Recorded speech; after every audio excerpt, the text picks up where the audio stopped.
সুপ্রভাত। প্রমীলা মুখার্জি আরেকটি ব্লগে অনেক স্বাগত। এখন বিছানাটা পরিষ্কার করতে করতে এই ব্লগটা শুরু করলাম। বিছানাটা ক্লিন করা হয়ে গেল, তারপরে ব্রেকফাস্টে যাব। তো আজকে ব্রেড আর বাটার দিয়ে করা হচ্ছে, আর চা করে নিয়েছি। তাই এটা খাওয়ার পর আজকে ডাল আর ফুলকপির তরকারি হবে। আজকে যেহেতু শনিবার, ভেজ খাই, তো এখন ডালটা বানাচ্ছি। তো একটু ঘি দিয়ে দিলাম, জিরে ফোড়ন দিয়ে ডালটা আজকে করব।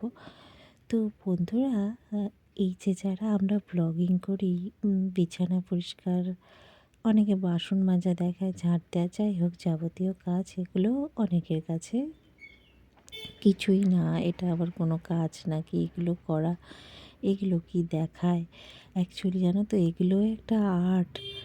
কারণ যখন ব্লগিংটা শ্যুট করা হয় তখন আমরা সেটা বুঝতে পারি খুব ভালোভাবে।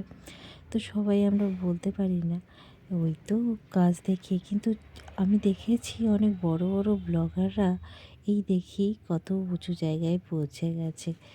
তো আমি ভাবলাম আমি তো বেশ মানে আমার বেডটা ক্লিন করা কখনোই দেখায়নি, তো ভাবলাম একটু তোমাদেরও দেখাই। আর সেক্ষেত্রে কেন এখন অনেকেই বেডটা ক্লিন করা দেখায়, এই ভিডিওগুলো বেশি হয় এখন। তো যাই হোক, অনেক কথা হলো। রান্নার ভিডিও তো আমি করি, অ্যাকচুয়ালি রান্নার ভিডিওই বেশিরভাগ করি।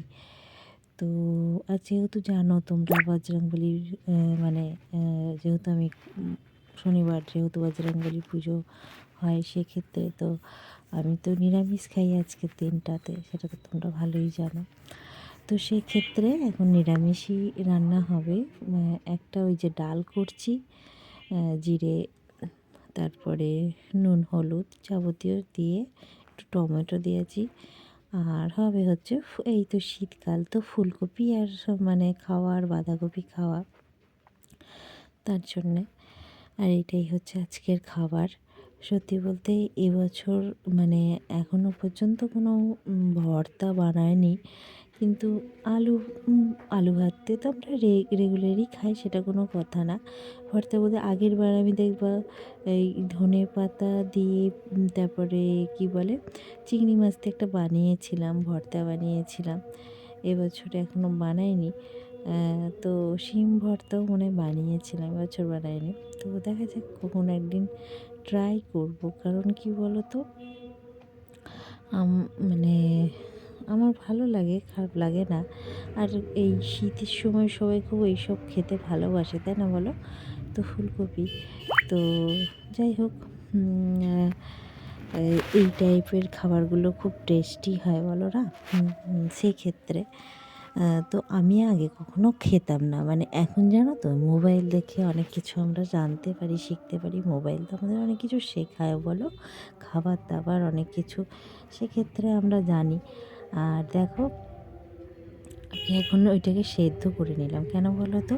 নাহলে না এখনকার ফুলকপিগুলো কেমন একটা দানা দানা ভাব থাকে, সেক্ষেত্রে তো আজকে আমরা এটাই খাবো।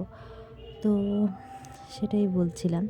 আর তারপরে খাওয়া দাওয়া শেষ করে তো একটুখানি রেস্ট নেবো।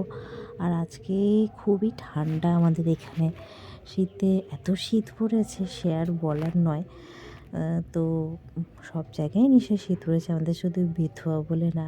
তবে কি আমাদের এখানে যেহেতু বেথুয়ারই অভয়ারণ্য আছে, তোমাদের তো বলেছি, তো সেক্ষেত্রে আমাদের এখানকার ঠান্ডাটা একটু হবেই, তাই না? সেই জন্যে হয়তো আমাদের এখানে ঠান্ডাটা বেশি। আর মানে প্রত্যেকবারই শীত পড়ে, শীতের সময় বসে পড়েছি সবাইকে দিয়ে, আমিও বসে পড়লাম খেতে। খাওয়া দাওয়াটা সেরে নিই দুপুরবেলার। সন্ধ্যা হয়ে গেছে, শুভ সন্ধ্যা বন্ধুরা। ঠাকুরকে সন্ধ্যা এনে দিচ্ছি। ঠাকুরের পরিকল্পনা সবসময়ই আগে থেকেই পরিকল্পনা করে রাখেন, কখন কি হবে না হবে। আমরা ভাবি এটার জন্যে এটা, হয়তো ঈশ্বর তা পরিকল্পনা করে রাখে আগেই। তো আজকের মতো ব্লগটা শেষ করে দেবো। তো যাই হোক, আজ কিছু কথা বলবো শেষ করার আগে তোমাদের। তো বন্ধুরা, জানো তো আ অনেক মানুষ থাকে যে মানুষকে কিছু বলতে পারে তোমাদের বলেইছিলাম। এবার অন্যের দুঃখ কষ্টগুলো খুব ভালো বুঝতে পারি। অন্যের ইয়েটা খুব ভালো বুঝতে পারি। নিজের যে সাহায্যের প্রয়োজন, নিজের প্রয়োজনে তা আমি বলতে পারি না। তবে মানুষ তো এটা বলা উচিত। কারণ হচ্ছে কারণ সবারেরই একটা মানে সাহায্যের প্রয়োজনীয়তা পড়ে। আমার মা বলে যে নিজেরটাও বলতে শিখতে হয়। তাই আমি কখনো বলি, আবার কখনো বলতে পারি না। তো আজকের মতো টাটা, সবাই ভালো থেকো।